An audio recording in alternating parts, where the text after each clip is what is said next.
Boa tarde a todos, sejam bem-vindos a mais uma iniciativa da Delegação Distrital Vila Real da Ordem dos Engenheiros. Na sessão técnica de hoje temos connosco o Ricardo Cunha, da empresa Lenhotec, que nos irá falar sobre a madeira na construção, a quem desde já agradeço a disponibilidade para ter participado aqui nesta sessão técnica e a quem desde já passo a palavra para dar seguimento à respectiva apresentação. Muito obrigado. Obrigado. Com licença. Boa tarde. Agradeço à Ordem o convite que me fez e é com um imenso prazer que estou aqui para desfrutar esta apresentação com os colegas.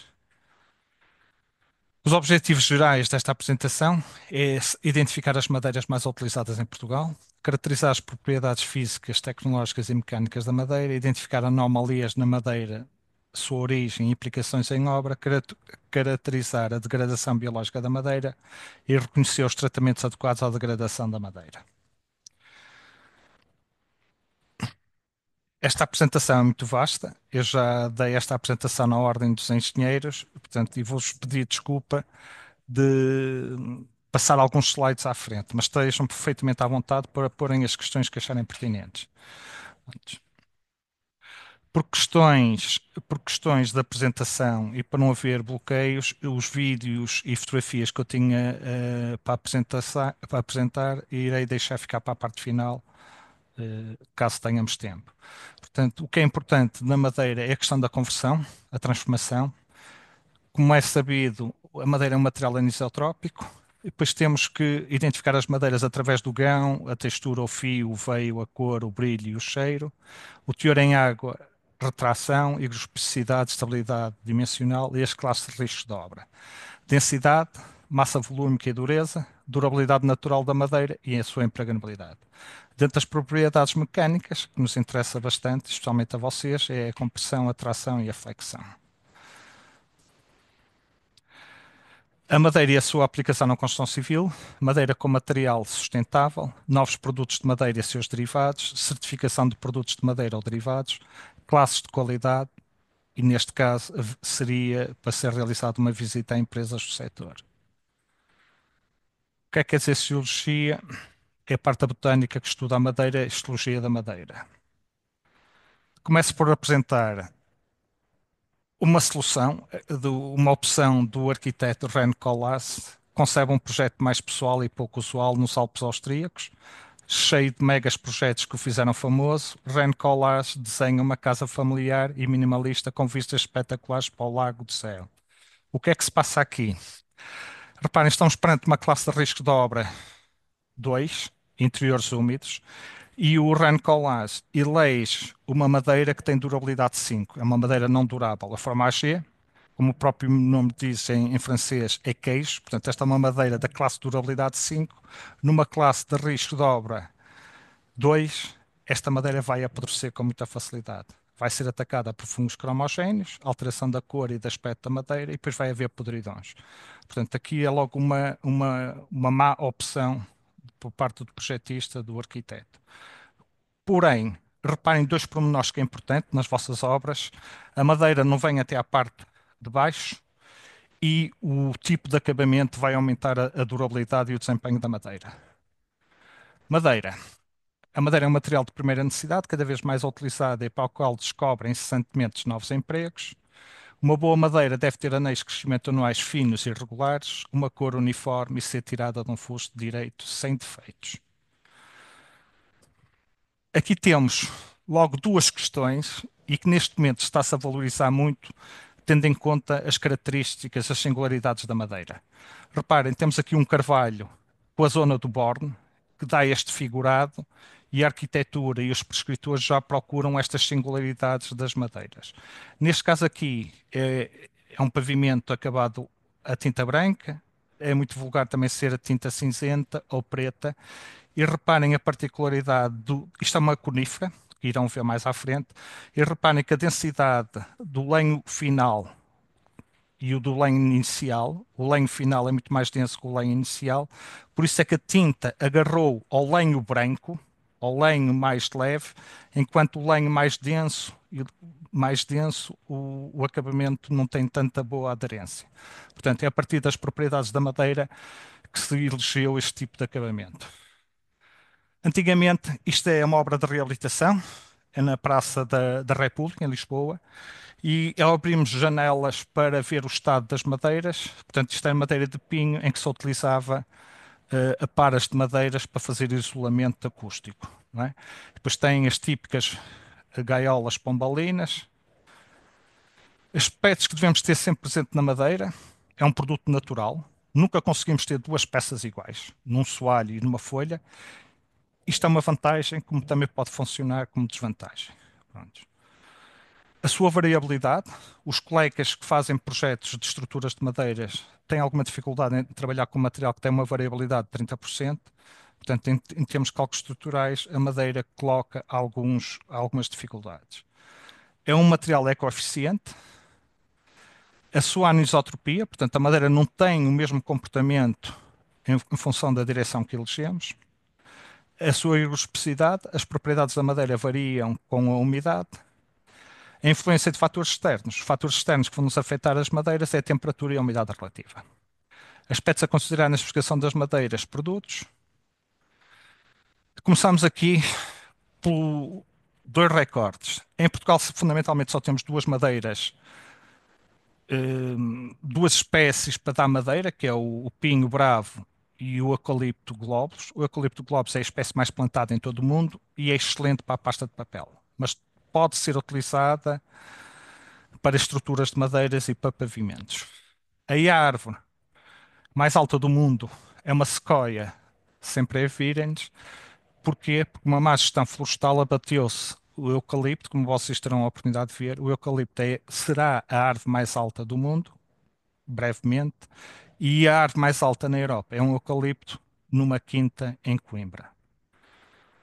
Isto é o exemplo de uma sequoia. De certeza que vocês já viram as fotografias de um túnel e um carro a passar pelo interior da árvore. Aqui tem um exemplo de um eucalipto na Austrália, na Tasmânia. Só alerto para esta particularidade: o eucalipto atinge 90 metros de altura em 90 anos, ou seja, consegue ter um crescimento anual 1 metro por ano. No século XIX, há conhecimento de uma árvore, um eucalipto foi abatido com 140 metros de comprimento. Isto era importante, vocês trabalham com várias madeiras e esta figura permite esclarecer. Nós nas zonas verdes temos as zonas temperadas e temos as coníferas e as folhosas das zonas temperadas, enquanto no Equador é uma zona úmida e temos as chamadas madeiras tropical. O termo exótico é uma designação errada. Porque, por exemplo, o eucalipto em Portugal é exótica, porque a proveniência, a origem dela é da Austrália. O eucalipto é exótica, enquanto as madeiras, aquilo que habitualmente dizemos madeiras exóticas, é incorreto para designar as madeiras tropicais.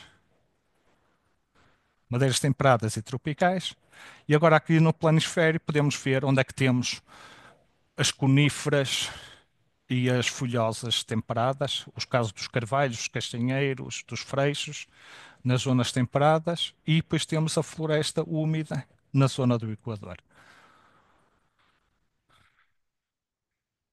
Esta apresentação foi uma formação que eu dei de 25 horas para todos os colegas e eu vou-me preocupar, como isto vai ser uma apresentação só de 1 hora, se vocês permitirem, eu vou passar as partes da imagem, as partes do texto, eu irei passar à frente.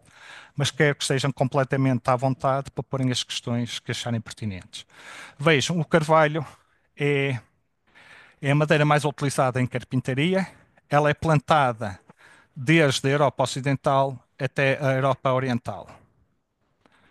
Na Península Ibérica, ela dá-se no norte e no norte da Península Ibérica, embora existam aqui algumas ilhas do pau-carvalho.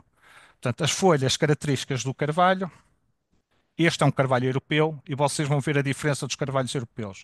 Os carvalhos europeus têm estes lobos arredondados, enquanto os carvalhos americanos têm os lobos em forma retilínea, têm os amentilhos e têm as famosas bolotas. Portanto, isto é tipicamente o carvalho.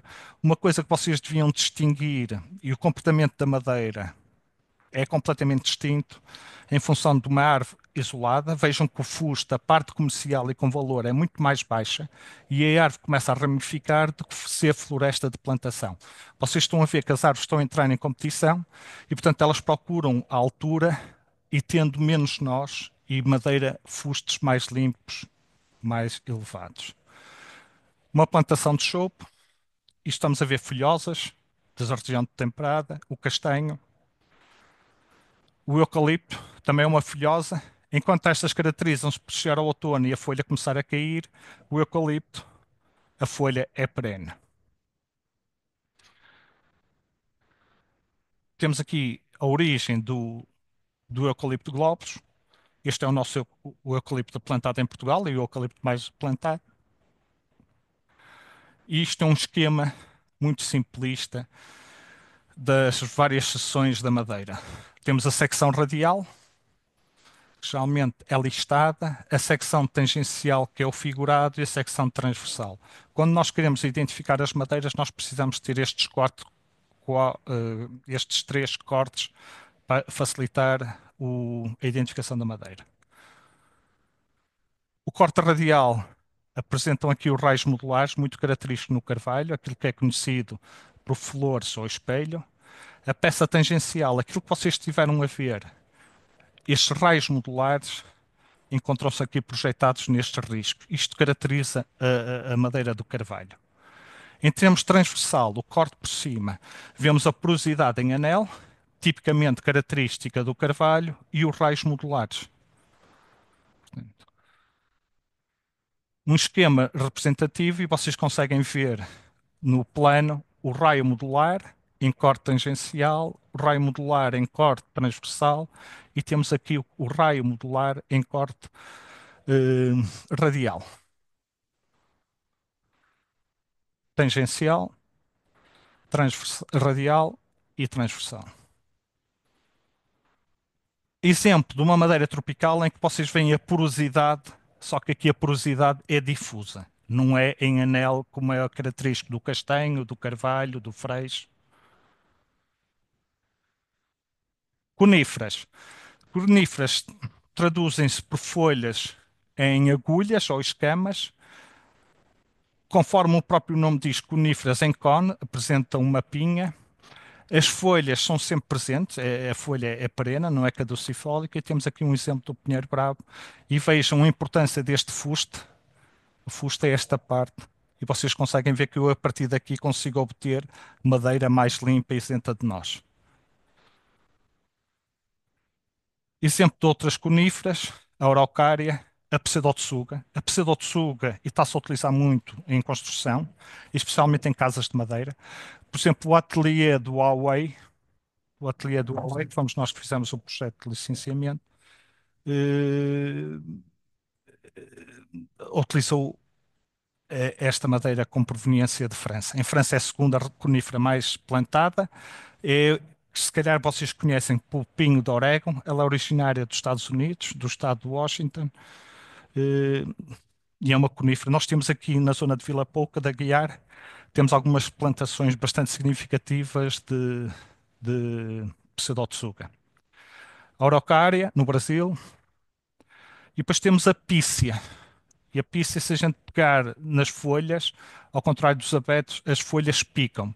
E, portanto, nós tínhamos uma maneira de distinguir as pícias de abetos. Se as folhas picarem é pícias, se não picarem são abetos. Por exemplo, o parque de diversões da Diver Lanhoso, aquelas casas em logos, veio da proveniência do Canadá e utilizou madeira de pícias. O exemplo de uma plantula de pinheiro bravo, vários exemplos de coníferas, e depois eu introduzi esta foto porque em todas as formações as pessoas chamavam cedro, o cedro do Bussaco, e o cedro do Bussaco é a designação mais errada que se pode dizer, é a chamada duplamente mentirosa. Ela nem é originária do Bussaco, de Portugal, ela tem origem no México e não é um cedro, é um cupressus. É o cupressus lusitânico. Isto sim é um cedro, e como vocês sabem, há três tipos de cedro. A bandeira do Líbano tem um cedro, que é o cedro do Líbano. Em Marrocos temos o cedro do Atlas e nos Himalaias temos o cedro do Himalaias. Estes são os três cedros. Só que a madeira de cedro é tão importante que os americanos e os anglo-saxões, as melhores madeiras de coníferas chamam cedar. precisamente por ser uma madeira dentro das coníferas com excelente qualidade. Caracteriza-se por ter a pinha ascendente, temos aqui um cedro glauca e a pinha distingue-se das outras espécies, eh, é vertical. Pinho manso, Tibães tem réguas de aplicado, um mosteiro de Tibães tem réguas com 6 metros de comprimento, já no século XIX importou-se as tábuas com 4 de grosso, a meia madeira, importou-se de Espanha. E era isto que eu gostava aqui ver-se, porque é a cor desta fotografia. Isto é uma típica secção de coníferas, em que vocês veem o lenho inicial, que é menos denso, e o lenho final, que é mais denso. Então, estão a ver o veio escuro é o lenho final, que é muito mais denso. Isto põe-nos problemas em termos de acabamento, por isso é que nós conseguimos fazer aquele efeito naquela das primeiras fotografias da minha apresentação. Temos o cerne, temos o borne, e como vocês sabem, a madeira de borne nunca deve ser utilizada em carpintaria, porque a madeira de borne está classificada como não durável. Ok? Madeira não durável, ela facilmente é atacada pelos fungos e facilmente é atacada pelos carões. Portanto, nas vossas obras, mesmo nos chassos dos roupeiros, noutras aplicações menos nobres, não se deve utilizar madeira com borne, porque ela não tem bastante durabilidade. Temos aqui a modula, irão ver aqui algumas imagens que eu poderei mostrar.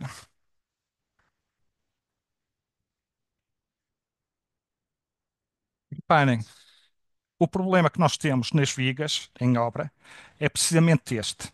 Peças de grande secção, eu não consigo as secar e ela vai rachar. E vai-me rachar sempre junto à medula. Porque nos primeiros 15, 18 anos forma-se o lenho juvenil.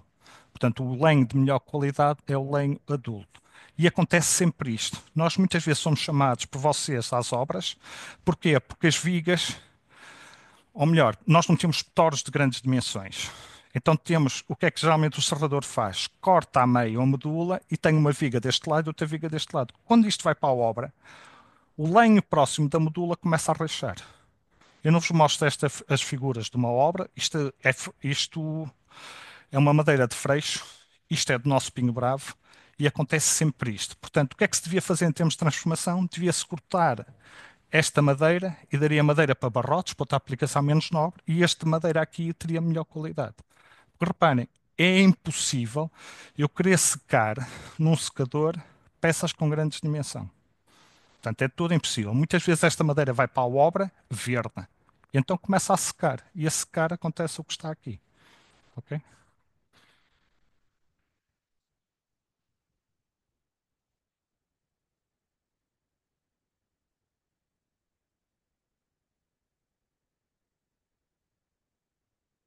Há tabelas para classificar, há classificações visuais e há classificações mecânicas, não é? Pronto, temos que ter em conta, em função da classe de qualidade, por exemplo, presumo que vocês saibam, C18 é para coníferas, para folhosas é D, ok? Quando é para lamelados colados é GL, ok? A grande vantagem do GL é que eu consigo tirar réguas e aí sim consigo fazer uma secagem industrial, consigo tirar os defeitos da madeira, os nós de grandes dimensões, bolsas de resina, fios inclinados, etc, etc, e consigo ter um material mais homogéneo e adequado à aplicação das obras. Nós, infelizmente, e deixe-me vir agora, e acho que é importante estes seminários, o problema é que nós tradicionalmente, especialmente da parte da arquitetura, não gostam de peças lameladas coladas. Por exemplo, nesta obra do Huawei, é chinês. Inicialmente estávamos a fazer o cálculo estrutural com vigas lameladas coladas e ele não quis, porque acha que é um produto artificial. Portanto, ainda existe essa cultura de as vigas lameladas não é. Pronto. Já agora que estamos a falar nisso, existem três grandes grupos em termos de madeiras. Madeiras maciças, que em Portugal é cultural, tanto é que na Gandra, na A4, a rota dos móveis maciços, que as pessoas esquecem-se que a maior parte dos fundos das gavetas e os fundos dos armários são painéis, porque era difícil termos peças de madeira maciça. Pronto. Mas culturalmente em Portugal ainda se aceita, ainda se procura muita madeira maciça. Depois temos as madeiras sólidas, que é por exemplo, as vigas lameladas coladas, e depois temos os derivados da madeira, que é o OSB, é o aglomerado, é o MDF, etc, etc. Ok?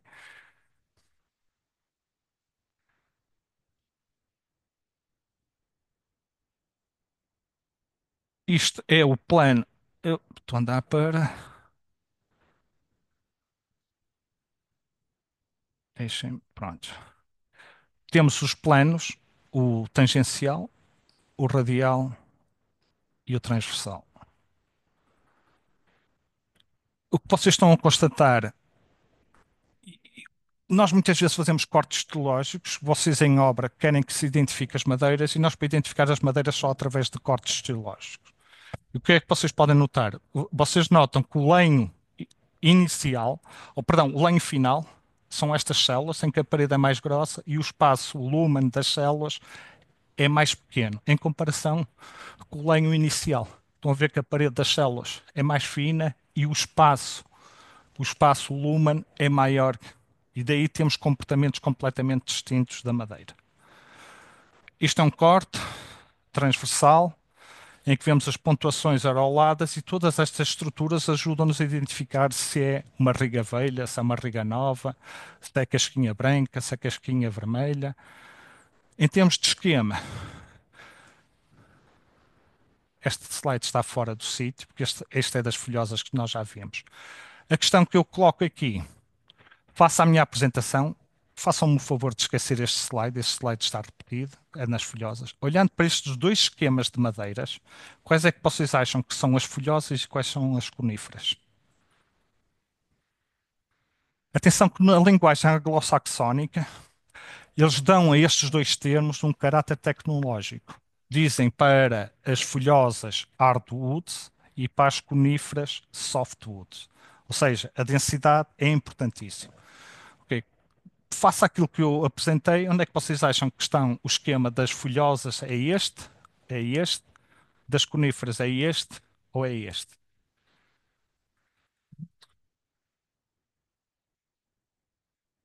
A de cima é a conífera. Vocês notam aqui o lenho inicial branco e o lenho final escuro. Não vêm os raios modulares, como vocês veem aqui, não vem a porosidade em anel. Isto é característico do carvalho. Por exemplo, no carvalho tem, nomeadamente nos pavimentos, tem muitos problemas porque as pessoas não notam um lacado uniforme do acabamento. Por isso é que existe uma designação que neste momento é ultrapassada, que é o antigo tapa-poros, que era a ideia de tapar o poro para nós termos um acabamento uniforme. Ok? Coníferas, folhosas. Esta figura está em todos os manuais de tecnologia da madeira. E vejam o comportamento que a madeira tem a partir. Se eu serrar um paralelepípedo, isto é um toro, a primeira transformação, a serragem mecânica, porque a pasta de papel é a primeira transformação, mas é transformação química. Vejam onde é que eu tenho as melhores peças. As melhores peças são nas radiais, em que eu vou ter maior retração tangencial do que a radial. A retração radial, de um grosso modo, é menos 40% que a tangencial. Vejam precisamente onde está a medula, o comportamento com a secagem da madeira. Portanto, eu na serragem obtenho sempre peças paralelepipédicas e com a retração da madeira. Vejam o que é que acontece nestes barrotes 10 por 10. Ela, como vai retrair mais no sentido tangencial que no radial, eu passo a ter um losango em termos de secção. Enquanto aqui tinha um quadrado, passa a ter um cubo. Porquê? Porque a retração tangencial é maior que a radial e eu vou ter maior retração.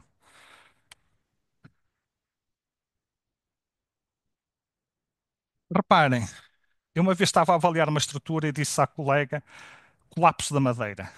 A colega era engenheira civil, ficou logo em pânico, pensava que estava em colapso da estrutura. Colapso da madeira é isto que está aqui. Vocês não estão a ver nenhum charriot ou nenhuma serra de fita a cortar a madeira assim. Isto aconteceu depois da secagem. Portanto, a colapso caracteriza-se porque no topo estes favos de mel e esta superfície toda ondulada. Portanto, isto é tipicamente lenha. Isto é um mogno, podem ver. Portanto, vocês estão a ver que ela foi serrada de uma forma paralelepipédica e perdeu-se a secção para termos a secção como está. Ok? Exatamente. Exatamente. E é única. Essa que é mesmo única, não é? Pronto. Fica assim, a própria secagem.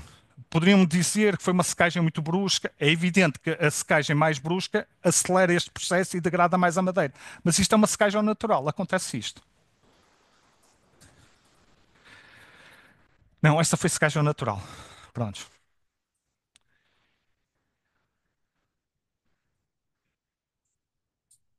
Ok.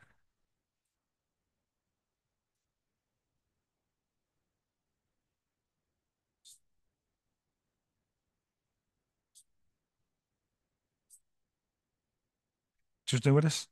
Tem, exatamente. Ok?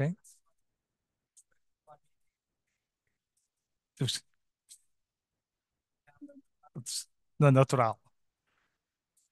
Diga, diga. Nada. Aí é que não se consegue mesmo, ok? Pronto.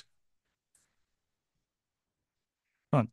Eu queria que vocês estivessem presentes. Nesta breve apresentação, há três slides que eu gostava que vocês estivessem presentes. Uma é desta, para verem o comportamento em função da proveniência da madeira, ok? Embora isto seja lenho adulto, poderá...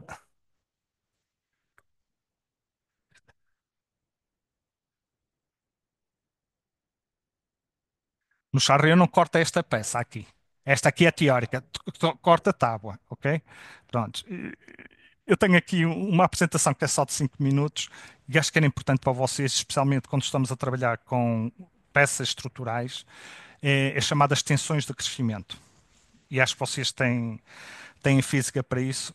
É qualquer coisa de notável. Ainda não existe um modelo para explicar como é que a gente consegue levar a água das raízes para a altura de 110 metros. É qualquer coisa em termos de engenharia. Existem dois modelos, mas nenhum deles explica verdadeiramente como é que a gente consegue transportar a água para a copa das árvores.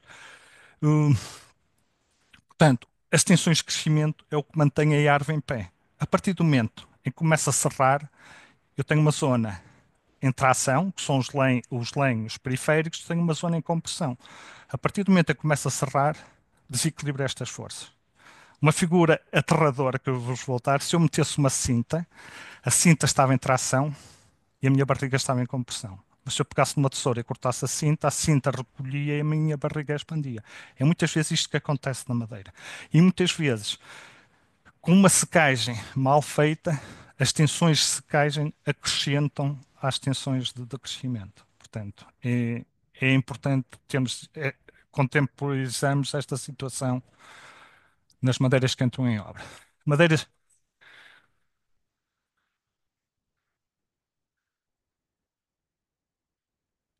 exatamente, exatamente. É isso. Exatamente. Sim.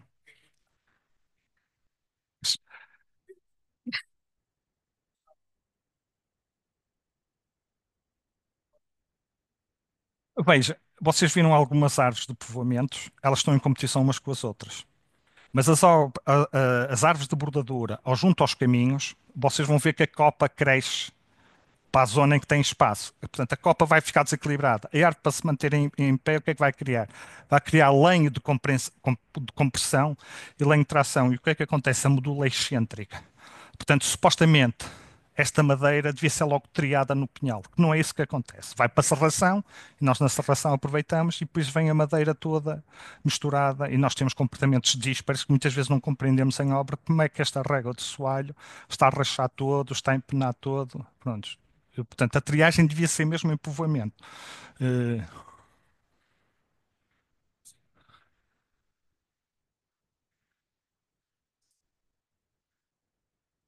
sim,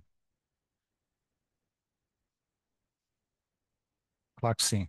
Sabe como é que é a secagem em pé? Antigamente fazia-se outra coisa. No eucalipto, sim, antigamente as pessoas cortavam os eucaliptos fazendo de duas maneiras. Ou pegavam num arame e rodavam, rodavam, e era a própria árvore que estrangulava e morria. Pronto, depois está-se a secagem natural. Mas reparem, isto não pode ser um processo industrial. Ok? Tenham só uma ideia. Uma boa serração serra 80 toneladas por dia. Onde me dizer, e nós estamos entre as montes, sabemos que onde é que há uns freixos, onde há um pinho de orégano ou uma pseudotsuga. Agora, digam-me onde é que existe madeira suficiente para abastecer a indústria com estas quantidades. Portanto, só podemos trabalhar com o eucalipto ou com o pinho. A mesma coisa que está a dizer é pertinente e tem a ver com a reabilitação. As pessoas de antes cortavam os eucaliptos, deixavam ficar num ribeiro ou deixavam ficar num tanque. Desta maneira, vejam o que é que controla. Controla a umidade relativa, não controla a temperatura, mas é sempre mais homogéneo. Essa sua questão é pertinente, eu vou mostrar um slide mais à frente, que espero poder chegar lá, que é as condições ergotérmicas de aplicar o material em função das capitais de distrito. Ok? Já agora lanço o desafio. Não, eu não quero fugir, pelo contrário. Eu tenho essa disponibilidade e para mim é muito mais fácil vocês porem umas questões e vejam que venho cheio de materiais. Só que estar para dar uma formação numa hora e um quarto, é uma apresentação. É só para vos abrir o apetite. Pronto, e espero que podemos explorar isto em sessões futuras. Mas já agora lanço-vos os desafios. Espero que vocês não me deem a resposta habitual. Onde é que vocês acham que é mais arriscado uma obra de carpintaria? Junto ao mar, junto aos rios ou no interior? Nós estamos na capital distrito em variações de temperatura, exatamente. As piores capitais de distrito para se aplicar madeira, e por isso nós devíamos selecionar madeiras mais estáveis e contactarmos controlarmos bem o teor em água. Uma das capitais de distrito com maior risco é Vila Real. Ok? Vila Real, como vocês sabem, é um inferno no verão e no inverno é inverno, não é? Portanto, tenho temperaturas abaixo de zero, tenho várias semanas em que tenho o nevoado, 100% de umidade relativa. É frequente o carpinteiro dizer: Ricardo, o engenheiro, tem que ir à obra porque aquilo fica à beira do rio. Isto fica à beira do mar.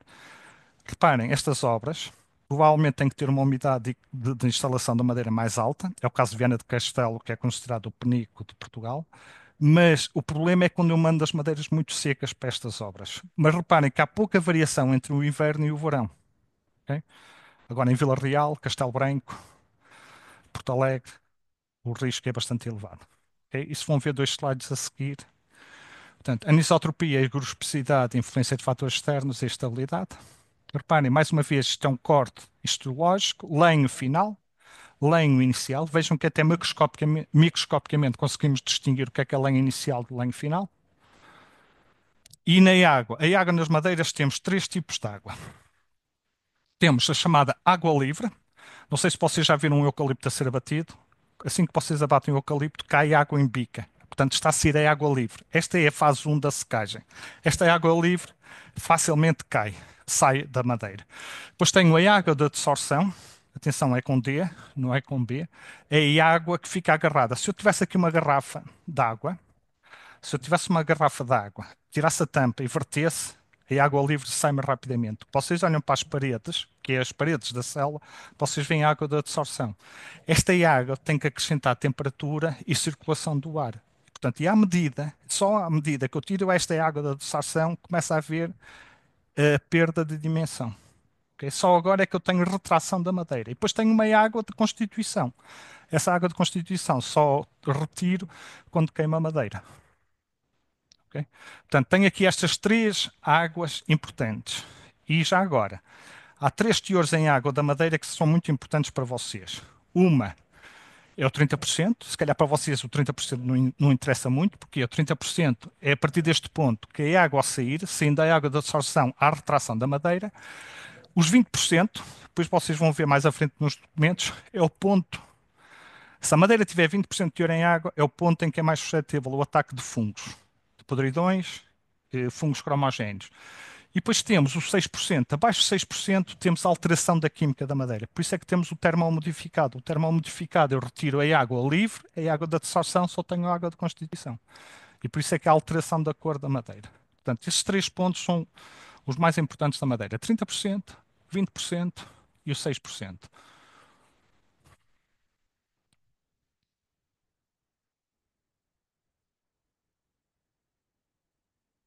Eu agora faço-lhe duas perguntas.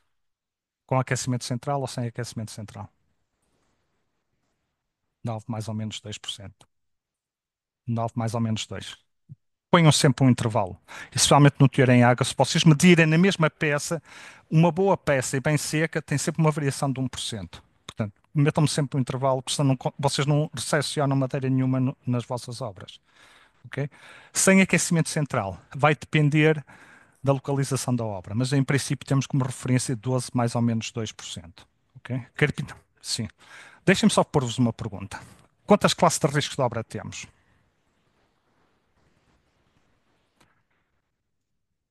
Esta norma, a EN 335, já foi feita 3 revisões. Eu vou-vos mostrar 2 revisões. A última revisão foi de 2011. E o meio técnico nacional ainda não conhece. E é muito simples. E vocês vão ver um quadro assim. Temos interiores secos, classe risco de obra 1. Interiores úmidos, para responder à sua questão. Interiores úmidos, e o que é que são interiores úmidos? Casas de banho e cozinha. E vejam que a boa arquitetura, mesmo na cozinha, junto à pia e à máquina de lavar, mete cerâmica ou pedra. Pronto, ok? Mas estamos a falar de 2 classes de risco de obra. 2. Portanto, interiores úmidos. Depois tenho a classe de risco de obra 3 e 3.1. E deixem-me só dizer uma coisa. Eu vou-vos mostrar 3 slides e vocês vão perceber a partir de hoje o que é uma classe de risco de obra 3.1 e 3.2. E vão ver as implicações que vai ter na obra. 3.1 é exterior abrigado, ou seja, quando nós estamos a forrar o teto de uma varanda, não cai chuva lá, mas a temperatura e a umidade relativa é do exterior. Isto é um 3.1. Se eu puser numa fachada ou num portão, é 3.2. Portanto, está exposto à umidade. 4.1 e 4.2, o que é? Madeiras em contacto com água doce ou com o solo. Ok? 4.2 é severamente exposto. Ok? Depois tem E de serviço, por exemplo, nas vigas, nós temos 3 classes de serviço: interiores secos, interiores úmidos e exteriores abrigados. E atenção que isto é muito importante. Isto para vocês é muito importante. Vocês nunca deveriam utilizar casquinha branca no exterior, porque ela não tem durabilidade para estar numa classe de serviço 3, numa classe de risco de obra 3.1. Eu podia-vos mostrar uma boa dezena de obras em que estão utilizadas vigas lameladas e os problemas que aquilo traz. Ok? Está bem? Eu acho interessante, eu não vou conseguir dar numa hora, é só mesmo para abordarmos isto. Pronto. Atenção que esta apresentação, e agora chegamos, este é um dos slides que eu queria que vocês tivessem presentes. O que é madeira seca? O que é madeira seca? E está aqui a definição do que é madeira seca. É necessário assegurar que o teor em água médio do material está, no momento da utilização, de acordo com as exigências de serviço. Obras de carpintaria de interior e parquet, em local aquecido, 8 mais 10. Lá está, 9 mais ou menos 2%. Sem aquecimento, 11 a 14%. As piores obras que nós temos são as janelas e portas exteriores. Eu estive a dar uma formação no Casais e eles estavam a recuperar o palácio de Pedras Salgadas e não sabiam que madeira utilizar na caixilharia. Prontos. E vocês vão ver esse slide mais à frente. Eles puseram, havia quem defendesse uma madeira e outros que defendiam uma madeira. E a formação dividimos em uma sessão de 4 horas e eu respondi à questão. Atenção, não respondi à questão. Tal e qual, a minha resposta foi apresentar-vos o slide que eu espero apresentar mais à frente. E vocês, obviamente, têm massa crítica, fazem vocês a opção.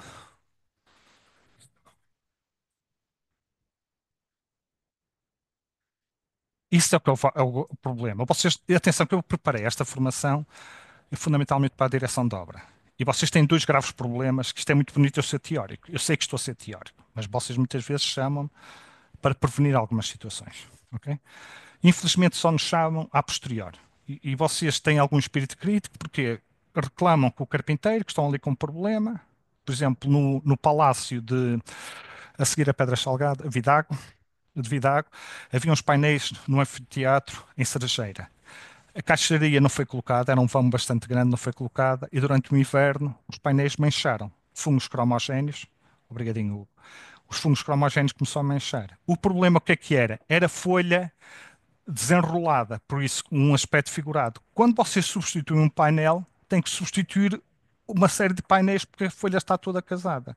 Portanto, esta é a dificuldade. Mudaram uma vez, mudaram 2 vezes. O diretor da obra disse: Não, opá, chamem cá alguém para perceber o que é que se está aqui a passar.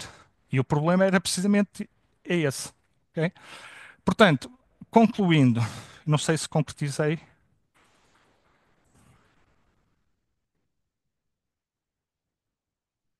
Eu sei, disse uma coisa pertinente. Vocês, quando estão a entrar em obra, quando vocês estão na direção da obra, vocês estão quase sempre com uma classe de risco de obra 2. Vocês têm sempre massas com umidade. Deixem-me dar um exemplo. Eu, pavimentos, vistorias a pavimentos, tenho mais de 1000 vistorias e geralmente o problema é da betonilha, raramente é da madeira. E pior ainda, o problema maior é do betão leve. Porque houve uma altura que utilizámos leca e eu chegava ao mês de agosto, levantava o soalho e tinha água no estado líquido. Ok? Por diferença de temperatura, naquelas as vagas de calor, puxava-me a água que estava retida. Depois vocês substituíram por o esferovite e ela também retém alguma coisa. O pior a seguir à leca é o botão celular, porque os buracos que ficam no botão retêm a água. Atenção, ainda hoje falamos no professor Amorim Faria. Nós estivemos a dar assistência técnica a uma obra para aplicar um soalho maciço de esculpir e estivemos um ano a fazer medições e a monitorizar. Nunca a betonilha tinha o teor em água adequado para aplicar. E 1% a mais na betonilha, a madeira cresce 4 a 5%. É os problemas que nós muitas vezes temos. A sua questão é muito pertinente.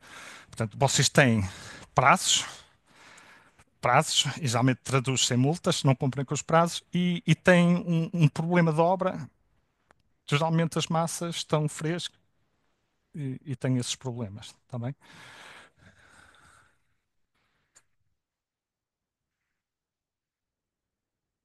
Ligaram e fizeram muito bem. Vocês têm um instrumento por excelência para pôr o piso radiante a funcionar.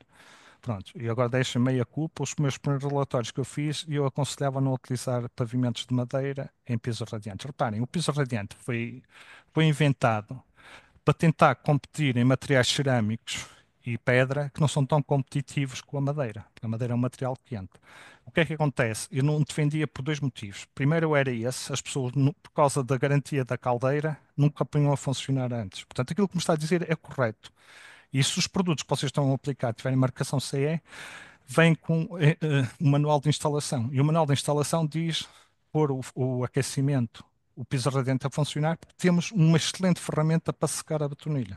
O problema está, e vou ter que fazer uma vistoria para a semana, é quando eu não ligo o piso radiante, coloco a madeira e depois a seguir ligo o piso, então a madeira cresce-me toda. Portanto, o motivo de eu desaconselhar o piso radiante primeiro era esse, era uma questão de energética, de perda de energia, mas as coisas melhoraram. Como vocês sabem, mete-se uma tela de alumínio para que haja radiação do calor para cima e, e aproveitamos para secar as betonilhas. E depois há outra questão muito importante. E já agora deixem-me pôr uma questão, já que está-me a falar nisso, vocês é que puxam, eu acho que vou ficar a um quarto da apresentação. Eh, é pertinente como está a dizer. Eh, a grande vantagem da madeira, eu quando descarrego a madeira de um secador, a madeira está-me durante 48 horas para arrefecer. Ou seja, em termos de gestão de energia, eu vou gastar muita energia na fase inicial a aquecer a madeira e a casa, mas depois devo manter, é tal e qual como os ar-condicionados. Depois tenho o termostato a funcionar, porque a madeira depois vai funcionar como uma bateria dissipadora de calor. Prontos. Agora faço-vos uma pergunta. Vocês em pisos radiantes, o que é que colocam? Folhosas ou coníferas? Madeiras mais densas ou madeiras mais leves? É uma folhosa. E pôs excelente madeira. A Fisela é a melhor madeira que existe para pavimentos. Porquê? Por três propriedades. Pela massa volúmica, é uma madeira da classe 2 de densidade. Há madeiras mais densas, mas mais nervosas que a Fisela. Tem durabilidade de 1. A ponte de Moçambique é feita em Afizela, portanto, classe de risco de obra 5 e está lá. Portanto, em termos de durabilidade natural, excelente, e em termos de estabilidade. Portanto, tem as três qualidades ideais para os pavimentos. Está a trabalhar com a melhor madeira para pavimentos de madeira. Agora, às vezes as pessoas põem o multicamada em que o contraplacado é chopo. O chopo é uma madeira com massa volúmica de 400, portanto ela vai fazer um isolamento térmico e a condutividade térmica é menor do que se for uma madeira de 1200. Uma excelente madeira para pavimentos seria Comaru, Scupira, quanto mais densa, maior a condutividade térmica. Está numa Afizélia, está numa madeira da classe 2, a Scupira e o Comaru são mais densos, seriam melhores opções com a Afizélia, mas para mim tem a melhor madeira para pavimentos. Ok? Não, estou a falar para pisos radiantes. Ok. Ao contrário, se eu estiver a fazer casas em madeiras, estiver a aplicar um lambrim em termomodificado, o que é que eu deveria utilizar? Madeiras mais leves ou madeiras mais pesadas? Uma pergunta muito simples. Vocês estão a acompanhar um complexo, tem sauna. Que madeira vocês elogiam para o interior da sauna? Tem que ser madeira leve. Se fossem IP ou Secupira, de certeza que as pessoas não se sentavam, queimavam-se quando se sentavam. Se repararem a casquinha branca, uma boa madeira seria a Cryptomeria dos Açores, por exemplo, que ainda é mais leve que a casquinha branca. Ok? A temperatura, sim, aguenta a temperatura e as umidades, não é? Obviamente, se eu trouxer água. Exato, pronto, está a ver. Geralmente é casquinha branca, ok? Muito clara e muito leve.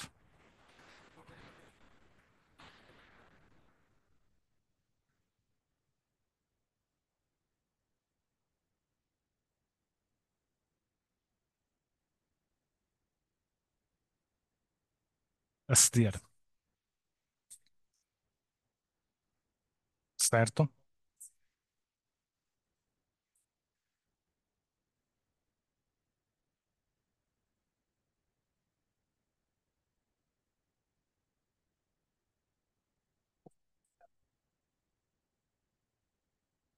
Bateria absorve a energia, exatamente, tem uma maior inércia térmica, ok?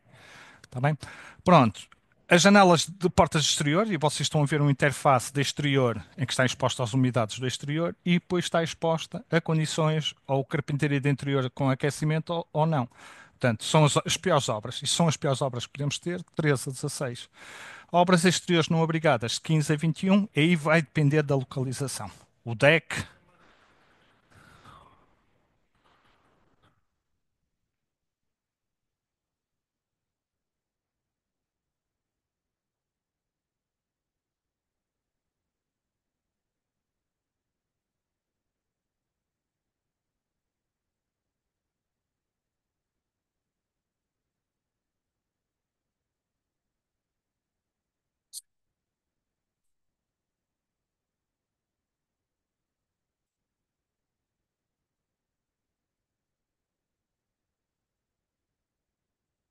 em termos de a questão térmica e da acústica, a madeira é vantajosa. O problema está é manter o acabamento da madeira, ok?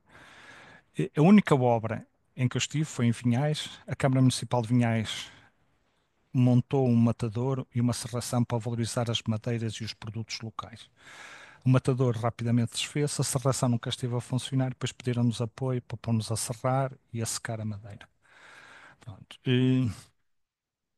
O que é que aconteceu? Portanto, eu quase todas as semanas estava 2 dias a 3 dias em Vinhais e o que achei muita piada é que as pessoas a construir, e acho que foi o único sítio do país que valorizavam os materiais locais. O pavimento era feito em castanho, a caixaria é feita em castanho. Só para vocês terem uma ideia, o castanho nacional tem durabilidade de 2.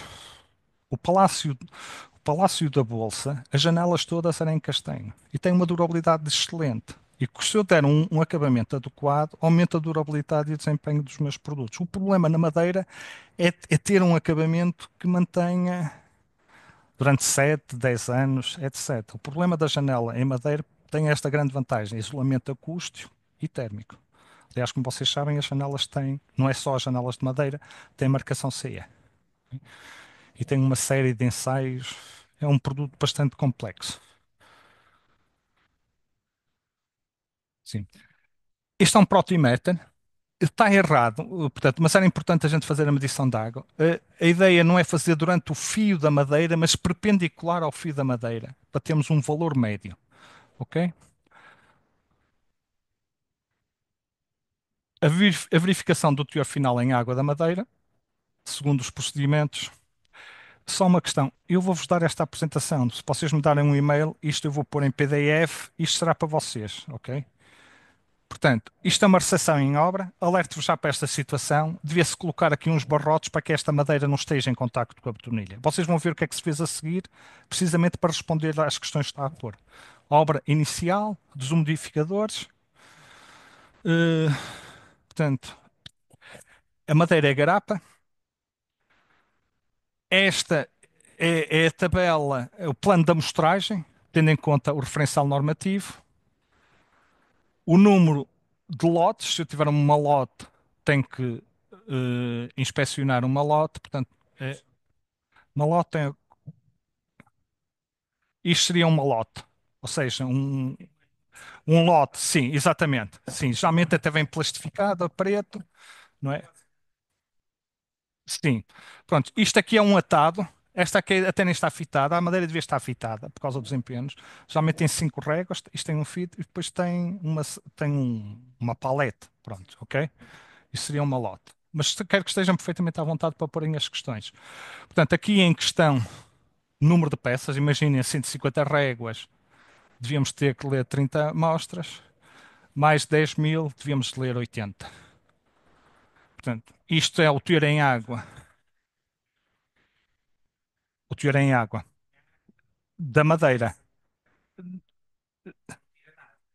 Não, não tiro nada. Sim, faço medições, ok? Geralmente faço com o de contacto, que não estraga a madeira, embora pudesse fazer na contraface com os dois buracos. Pronto, exatamente, sim. Pronto. Para mim é o melhor aparelho. Este para os carpinteiros e tem a robustez de andar numa obra. Este é de espeto, só que tem a dificuldade, leva-se muito tempo a fazer as medições, enquanto eu aqui faço uma medição com este, com o de contacto faço 10 medições rapidamente, ok? E por dentro fazer os furos. Imaginem, hard maple, isto é hard maple. Em madeira ideal, sabem para quê? Para pisos desportivos, por causa das questões da transmissão televisiva e a questão da luminosidade.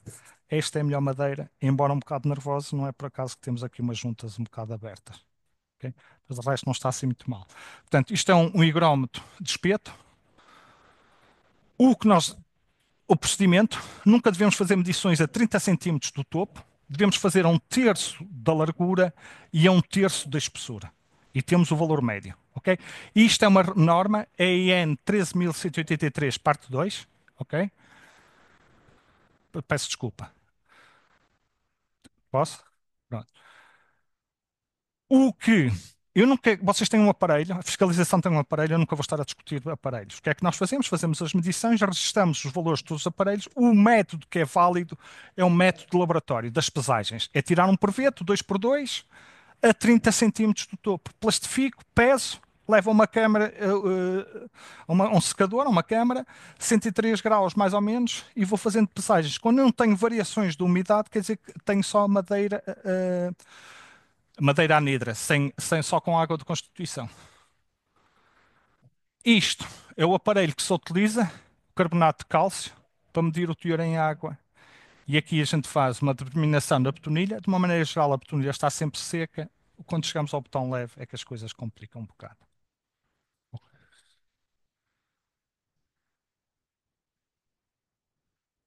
Sim, sim. E os mineiros, a lanterna que utilizavam era carbonato de cálcio. Sim.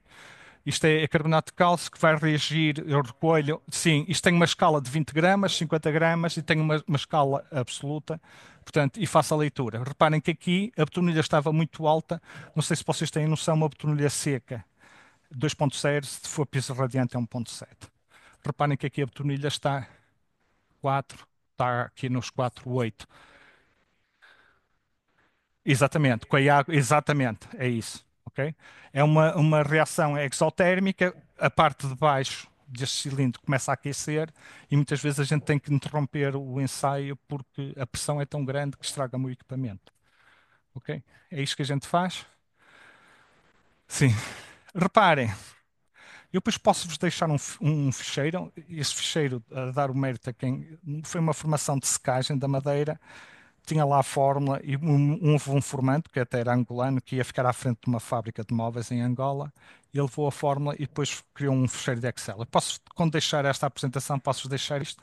Ou seja, vocês colocam a temperatura, a umidade relativa do ar e dá-nos a umidade de equilíbrio da madeira. Ok? Portanto, vejam que para esta temperatura de 27,4, umidades relativas 44,7, tem uma umidade de equilíbrio de 8,3.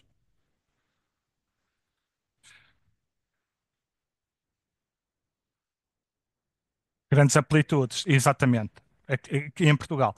Isto são uns equipamentos americanos, é um data logger. Eu faço uma furação, coloco este data logger. Isto deve-se pôr cada 3.000 metros quadrados de pavimentos. Devo colocar uma coisa destas. Depois eu chego lá, meço a temperatura e a umidade relativa. E dá uma umidade de equilíbrio da madeira. Portanto, desta maneira, rapidamente a gente consegue fazer a monitorização. Um exemplo prático está aqui. Meto este plástico e aquela tampa a proteger e vou fazendo. Portanto, vocês viram onde estava aquela madeira, havia problemas de umidade da betonilha, optou-se para a colocação de serrafos chumbados, cola na zona do serrafo, pregado e colado, e aqui tenho a betonilha com um isolante. A única coisa que eu recomendo, e peço desculpa, faça a publicidade, é que quando vocês utilizarem massas de autonivelamento e de isolamento, têm que ser compatíveis com as colas. Portanto, a comprar ou aplicarem a utilizar uma solução Bostik, Mapei, Sika ou Bona. Portanto, é buscar uma solução para não terem incompatibilidades entre os diversos materiais. Ok? Portanto, estão a ver o sistema de aplicação daquela madeira que estavam a ver à frente. A anisotropia da madeira é desigual comportamento. Vocês estão a ver que a retração é superior na tangencial, a retração radial é 40% e a retração axial no comprimento da peça é bastante pequena. Mas tenham presente que nós estamos a trabalhar com, muitas vezes, dimensões 20 vezes maior em relação à largura. Portanto, esta retração é pequena, mas como estamos a trabalhar com a maior dimensão, podemos ter problemas na retração. Por exemplo, na ficélia, porque tenho um fio um bocado inclinado, muitas vezes eu tenho juntas abertas de topo. Ok? Estresse, estresse. hum, o que é que acontece? Esta é a curva de desorção e a curva de desorção. Ou seja, eu quando estou a secar o material, a madeira tem este comportamento. Quando eu estou a absorver água, ela não fica nesta posição, fica 2% abaixo. Por isso é que eu vos aconselho, é preferível que o material entre sempre mais seco na vossa obra, mas depois sim deixarem a estabilizar. Ok?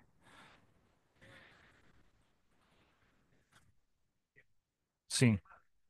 Sim, de provenientes, sim.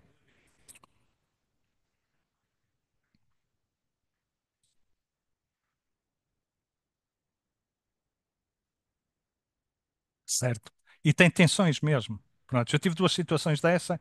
Madeira tropical, houve um incêndio no barco e o comprador pôs em causa aquilo. Portanto, pode criar tensões, porque é uma secagem muito, com temperaturas muito altas e muito bruscas. Pode criar microfissuras. Eu, quando começo a trabalhar as peças, e especialmente quando eu coloco em obra, depois aparece uma microfissuração. Sim.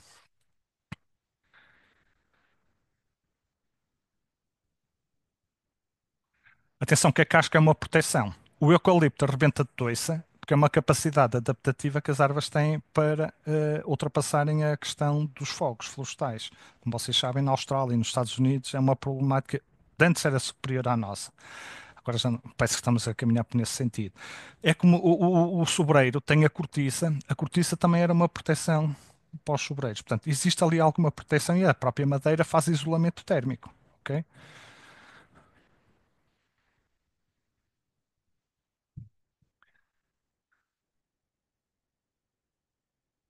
Sim, sim.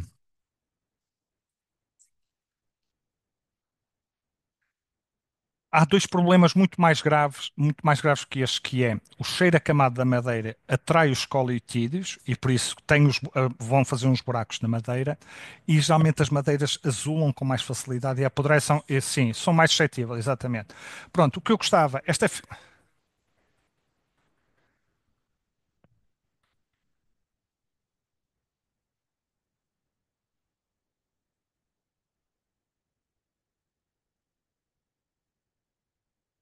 exatamente, pode utilizar perfeitamente, porque o azulado é um fungo cromogéneo, altera a cor e o aspecto, mas a madeira até é mais resistente. Se vocês tiverem junto um serrador, a madeira, como já está numa fase mais seca, vocês notam a potência que a serra de fita tem que fazer para serrar esta madeira. Portanto, aquilo que está a dizer é pertinente, ainda bem que vocês ajudam. Essa madeira é excelente para fazer cofragem.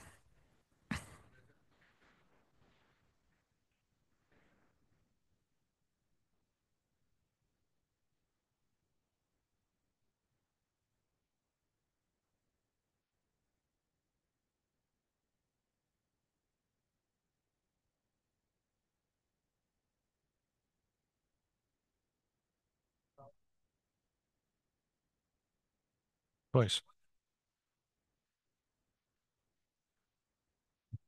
Olha, sim. Exatamente, exatamente.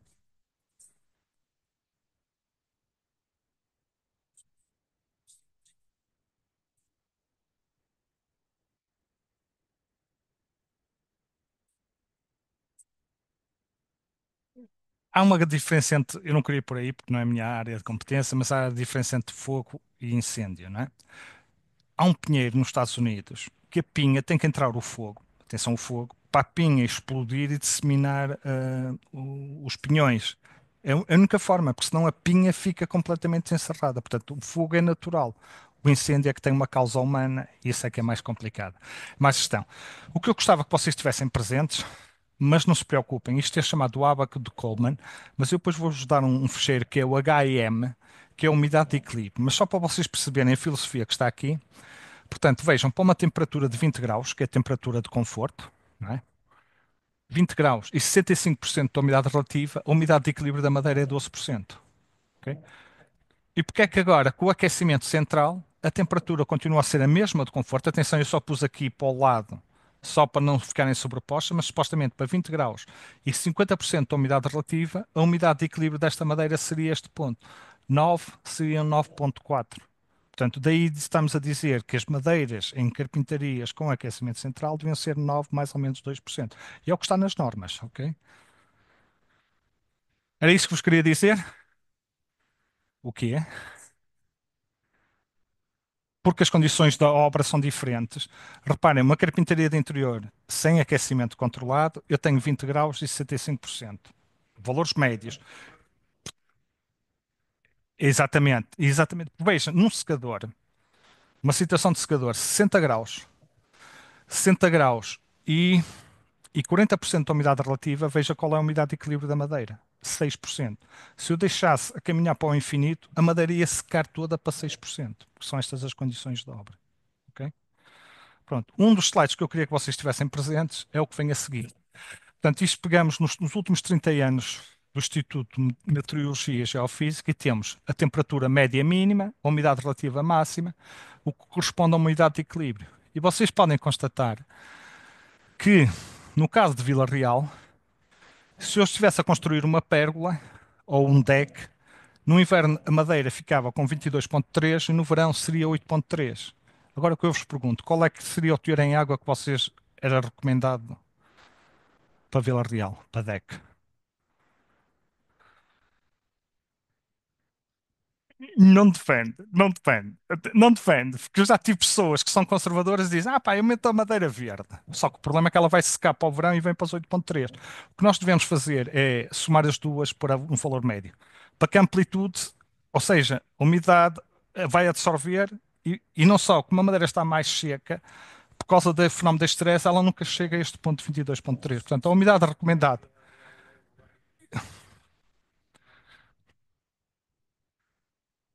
Aí vamos ver outra questão.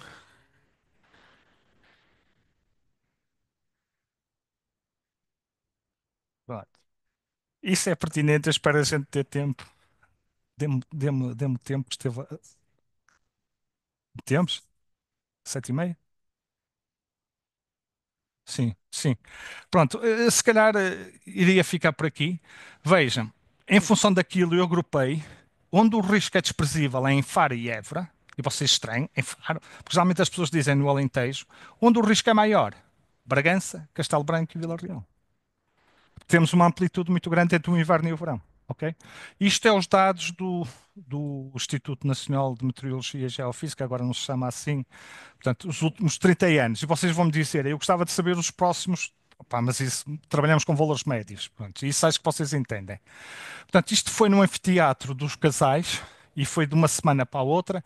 Eu deixei um data logger a medir-me, fez-me 4.403, a temperatura média, isto foi em junho, 25. Vejam que não há grande variação da temperatura e a umidade relativa variou. Qual é que seria a umidade de equilíbrio? Mais uma vez, trabalho com as condições médias e vejam que a umidade de equilíbrio da madeira para este anfiteatro devia ser 12,7. Ok? Cá está os gráficos. Vejam que a variação da temperatura é mínima, da umidade relativa tem alguns picos. Pronto, em termos de densidade, que é a principal propriedade das madeiras, tenho as tais 5 classes de madeiras. Madeiras muito pesadas e duras. A densidade, a dureza é diretamente proporcional à massa volúmica. Portanto, aqui tenho estas madeiras, madeiras meias pesadas, a fisela está aqui. As madeiras para carpintaria e para mobiliário estão aqui na classe 3. Alguns exemplos: eucalipto, ipê, sucupira, balau, tali, menga-menga, azombê. Classe pesadas: bubinga, panga-panga, alvenguê, afzélia, angelique, bilinga, etc. Madeiras de carpintaria, vocês podem ver que está aqui quase todas as madeiras com que a gente trabalha.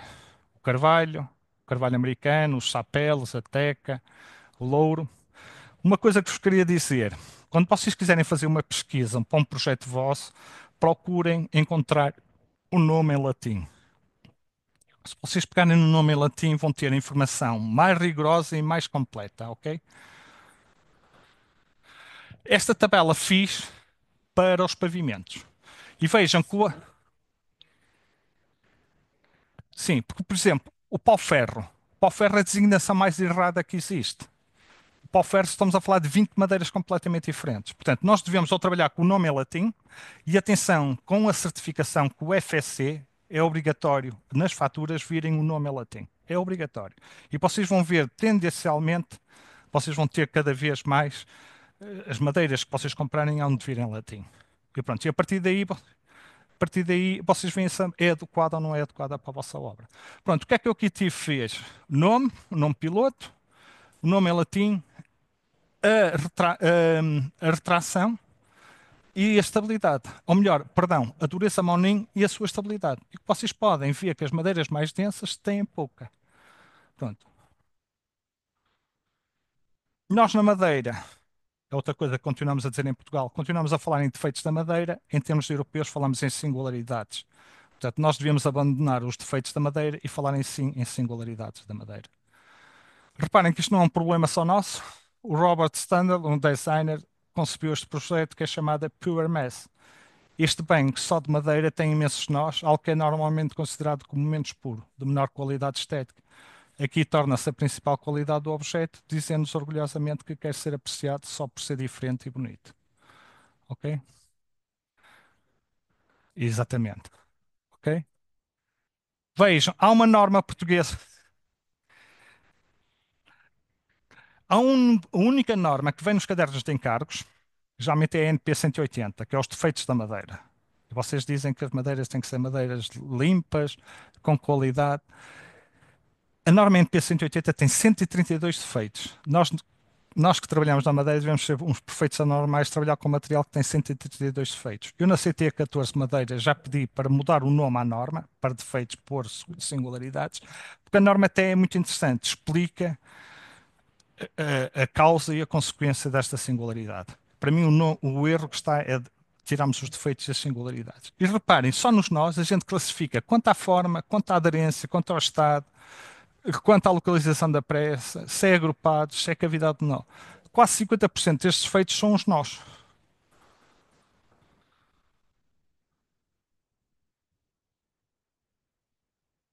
Pronto. Isto é uma árvore, e já agora ponho-vos esta pergunta, não é mais para vocês, é para os meus colegas de florestais. Se vocês estivessem numa serração a cortar, onde é que vocês vão ter nós fixos? No 1, 2 e 3, onde é que vão ser fixos, onde é que são soltadiços? Reparem, o fio aqui é inclinado, portanto, se eu cortar aqui uma prancha, este não vai ser fixo, só que vai acontecer duas coisas. O fio é inclinado, vou ter reverso e ela vai-me rachar aqui no meio, porque este lenho está solidário com este. A partir daqui, deixa de haver ligação deste lenho com este lenho. Então, o que é que acontece com a secagem? A madeira vai retrair desta maneira e este vai retrair. Como aqui não há ligação dos fios, este nó vai cair. Vai cair. Ok? Portanto, isto é para explicar aos meus colegas que eles têm que fazer podas até este ponto. A partir daqui não estamos a ganhar nada. Isto é o risco. Eu gostava na parte final mostrar-vos um vídeo. Geralmente a engenharia não tem em conta o que é o fio inclinado da madeira, mas para mim é das características que desvaloriza mais as vigas. A inclinação é este desvio que existe ao eixo axial. portanto, eu tenho que medir, em função deste segmento AC, o desvio que tenho do CB. E agora terminava a formação com isto. Isto é um velho problema, ainda bem, lembro-me o seu nome, aliás, não. Rui. Rui, o problema que eu tenho com os decks, em Portugal temos dois problemas. Há duas maneiras de fixar os decks: fixação visível e fixação oculta. Em Portugal ninguém quer fixação oculta. Ou melhor, toda a gente quer fixação oculta porque ninguém quer ver os parafusos. Agora deixe-me só fazer uma pergunta. Vocês nas vossas obras aceitavam isso que está aqui? Mas diga-me porquê. Posso só dizer uma coisa? Isto é na Austrália e esses senhores sabem o que é madeira. Precisamente por causa do fio da madeira. Porquê? Estes parafusos, exatamente. Porque reparem, aqui tenho tenho uma ripa, ou tenho um barrote, ou tenho uma viga. E se eu meto os dois parafusos aqui, não posso apanhar o mesmo fio da madeira. Imagina, eu meto aqui um parafuso, rachou. Se eu vou meter o segundo, a peça pode ficar completamente desligada. Ou seja, estou a meter dois parafusos que não está fixo. E estes senhores sabem o que é o comportamento da madeira. E reparem que foi tudo de uma forma consciente. Fios em inox, classe de risco de obra 4, passa um rio aqui por baixo. Fios ondulados, estão a ver o que é os fios ondulados e fissuras. Em Portugal ninguém aceita. Em Portugal eu já tive arquitetos que queriam que houvesse juntas entre as regras fossem sempre iguais. Vejam, mesmo com esta fixação que em Portugal ninguém aceita, vejam que há diferenças entre esta junta e isto. Portanto, estar a dizer que vou ter alinhamentos nas regras no comprimento e nas juntas é estarmos a mentir. Não acontece em lado nenhum. E obviamente que aqui tenho um bom sistema que é a fixação visível. Permito a madeira, tenho esta junta. Tenho a junta entre as réguas para a madeira poder trabalhar. Estão a ver o que é fio direito? É isto. Fio inclinado? É isto. Estamos mesmo a terminar. Isto é característica do sapel. Portanto, e o que acontece? Quando a gente lixa neste sentido, a peça fica brilhante aqui. Aqui fica fosco. Por isso é quando faço móveis em sapel, agora não só utiliza porque é uma madeira muito escura, eu tenho uma faixa brilhante e tenho uma faixa fosca, precisamente por esta inclinação da madeira. Diga? Sim, sim.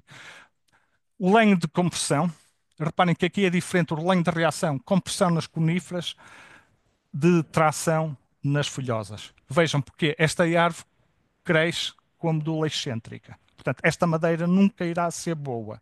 O problema é que a gente encontra as tábuas em obra e não sabe qual é a proveniência. Portanto, isto era a explicação da ficha técnica, que eu também vou deixar-vos ficar uma ficha técnica.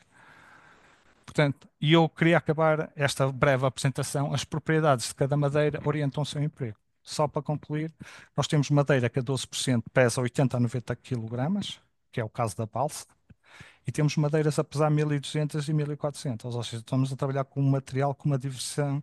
Portanto, eu não posso pôr uma balsa no chão, não posso pôr um chopo no chão, não posso pôr uma, uma casquinha branca no chão, porque são madeiras muito moles. Portanto, devia pôr madeiras mais densas. É, e tem uma particularidade, tem bolsas de água.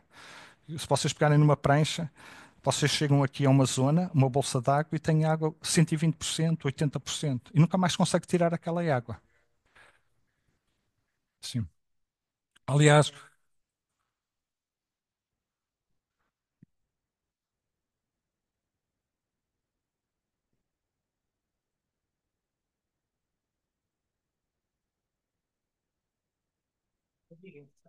era isso que eu ia dizer. Em Vinhais, as pessoas na cobertura, nos barrotes e as vigas utilizavam chopo.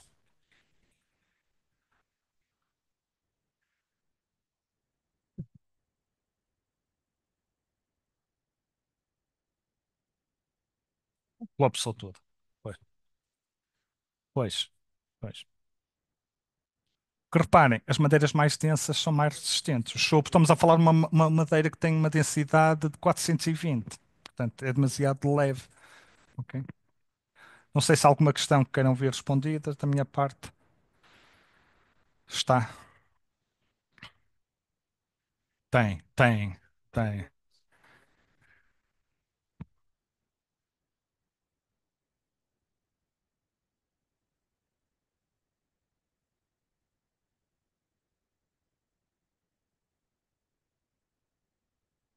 Deixem-me só tentar explicar como é que surgiu a Lenhotec. Nós éramos antigos técnicos do STEAM. O Centro Tecnológico foi criado pelo engenheiro Mira Amaral para apoiar o desenvolvimento de cada um dos setores. Vocês, se calhar, ouviram falar no CITEV. No Covid foi muito famoso a intervenção do CITEV, o CATIM na metalomecânica, o CTC do calçado e da cortiça. Portanto, o único centro tecnológico que fechou foi a Lenhotec. Pronto. O juiz, quando fechou o Steam, isso foi por questões políticas. O que é certo é que os clientes continuaram-nos a pedir e daí a termos formado a Lenhotec para prestar esta consultoria. Pronto.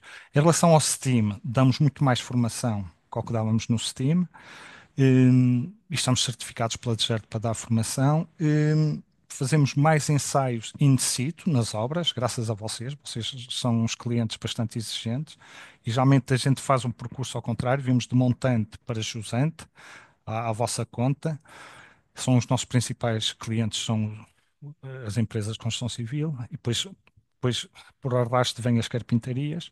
Portanto, a Lenhotec foi criada precisamente porque fechou o centro tecnológico. É o único setor que não tem um centro tecnológico a dar um apoio. E é triste dizer isto, fechou em 2004, a Lenhotec foi criada em 2005, fechou quando as empresas começaram a ter massa crítica nas carpintarias, não é? É triste e começou a haver solicitações de ensaios, marcações CIE.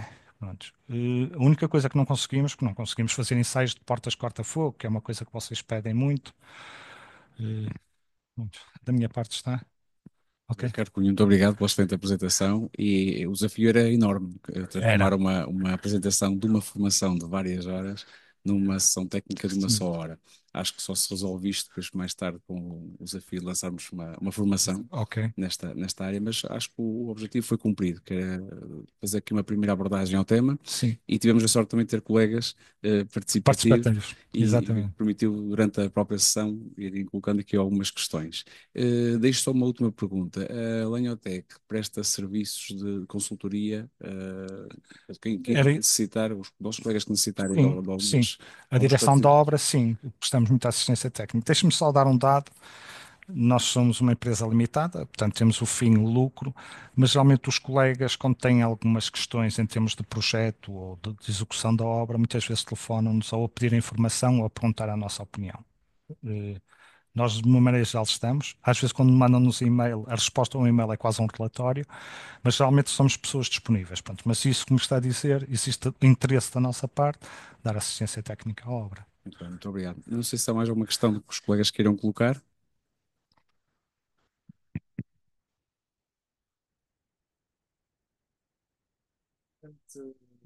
Por exemplo, aqueles postos de votação que dizem que têm uma durabilidade, não, uma garantia de 20 anos, que é Sim. diferente.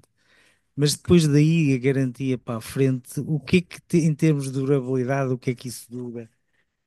É É uma questão, pertinente, é é pertinente pertinente. porque uma coisa é a garantia, outra coisa é a durabilidade, não é? Sim, Na e é muito autoestrada temos pertinente. lá paus que têm, se calhar com os sistemas de tratamento antigos, mais de 20 anos, têm 30 anos e depois os outros.